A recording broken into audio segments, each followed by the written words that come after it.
राधे राधे, जय गुरुदेव। आप सभी का बहुत बहुत स्वागत है इस भगवत गीता के नए सेशन में। तो दोस्तों, आज हम सब भगवत गीता अध्याय 2 सांख्य योग का 62 और 63 श्लोक का अध्ययन करेंगे। तो चलिए शुरू करते हैं। ध्यायतो विषयान् पुंसः संगतेषु पजायते संगात् संजायते कामः कामात् क्रोधोऽभिजायते क्रोधात् भवति सम्मोहः सम्मोहात् स्मृतिविभ्रमः स्मृतिभ्रंशात् बुद्धिनाशो बुद्धिनाशात् प्रणश्यति। तो चलिए दोस्तों, अब हम इस पूरे श्लोक का अच्छी तरह से अर्थ समझने की कोशिश करते हैं। विषयों का चिंतन करने वाले पुरुष की उन विषयों में आसक्ति हो जाती है और विषय का अर्थ होता है सेंस ऑब्जेक्ट। यदि आँख अगर इंद्रिय हैं तो दृश्य विषय है, और यदि कान अगर इंद्रिय हैं तो संगीत विषय हैं। और उन आसक्ति से उन विषयों की कामना पैदा हो जाती है और कामना में विघ्न पड़ने से क्रोध उत्पन्न हो जाता है। तो ये बहुत ही सिंपल सा और फैक्ट भरा श्लोक है।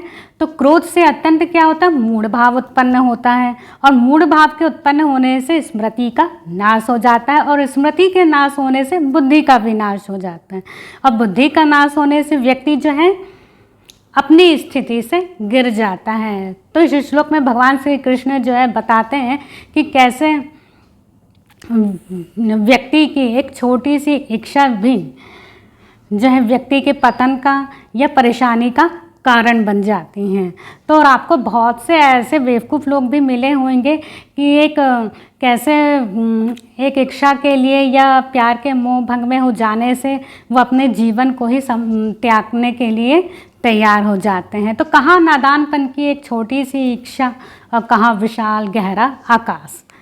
तो जैसे हम अपने जीवन में कई बार मुट्ठियों को टाइट पकड़ के रखते हैं, तो मुट्ठियों को टाइट पकड़ के रखना आसान है या मुट्ठी को खोलकर आसमान को गले लगाना आसान है। और वैसे भी हमारी सारी इच्छाएं पूरी हों ये ज़रूरी तो नहीं है। तो ये पूरे श्लोक का अर्थ हुआ। तो अब हम इस श्लोक का यहीं पे अब समापन करने जा रहे हैं, और अगले सेशन में हम सब अध्ययन करेंगे 64वें श्लोक का।